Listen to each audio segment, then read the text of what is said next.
How should one think about priorities in life? In this video you will learn 3 important factors for setting priorities. And for the control freaks among you, you will learn a systematic way to discover priorities based on those factors. And you will see me applying that system to discover my own priorities. How do we set priorities? Think about activities and events in your life. Which ones should you focus on? Which ones should you most worry about or spend time planning or improving? What you need is first a way to discover events that you would normally maybe not think about, but that as an afterthought are actually quite important to you. And we will talk about this later.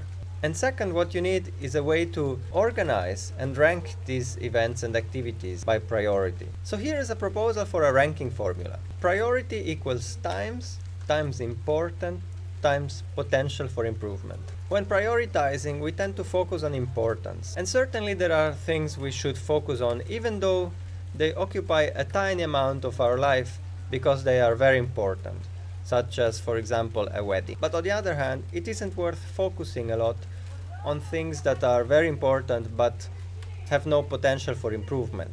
Also, more subtly, there are things that are only mildly important, but they occupy such a big chunk of our life that we should prioritize them more. Such as, for example, the time we spend snoozing in the morning. But here's something that complicates things a bit more. Time equals duration times repetitions. There are obviously things that take a lot of time, such as getting educated.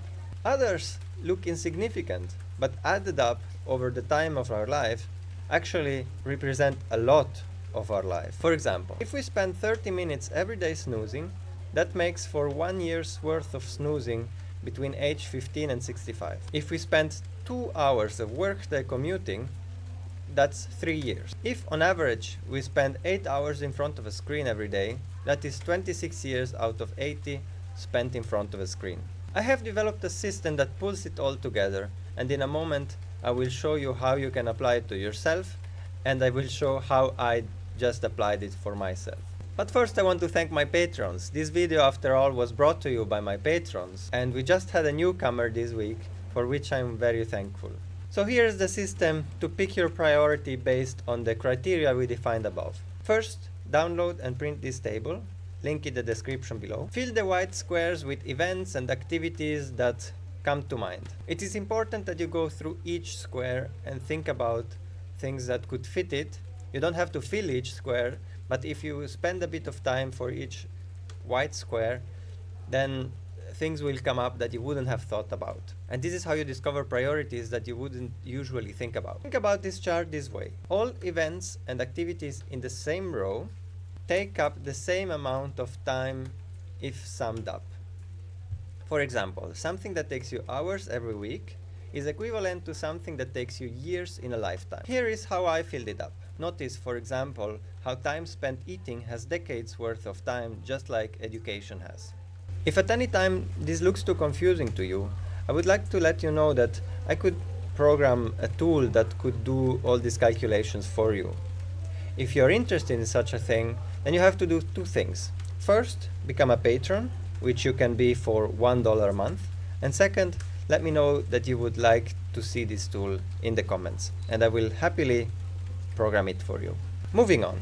Next step is to go through each and every item that you put in the table and give it an importance rating from 0 to 7. And then go again to every item and give it a potential for improvement rating from 0 to 3. Here is how I fill the table. So we can see, for example, how workout has an importance rating of 4 and the potential for improvement rating of 3. Meanwhile, reading has an importance of 6, but a potential for improvement of 2. The final step is to use all this information and put it all together. Basically, take this list and fill it up. For each of the items in your list, calculate the priority, which is equals to time magnitude plus importance plus potential for improvement. And then add the activity to the right priority row. Here are my results. So for me, what I see as a result of this process is 4 areas of improvement. The first is creativity, then there is family, and then there is this cluster that I would call mindset, and then there is another cluster which I would call fitness. What do you think about this method? Is it too cerebral? Take it with a grain of salt. It's not meant to give you the absolute truth. It's more meant to help you discover and giving you a quasi-objective way of sorting the priorities in your life. Something that I learned, for example, is how important mindset is, because mindset affects you all day, every day of your life. So what can we do to improve our mindset?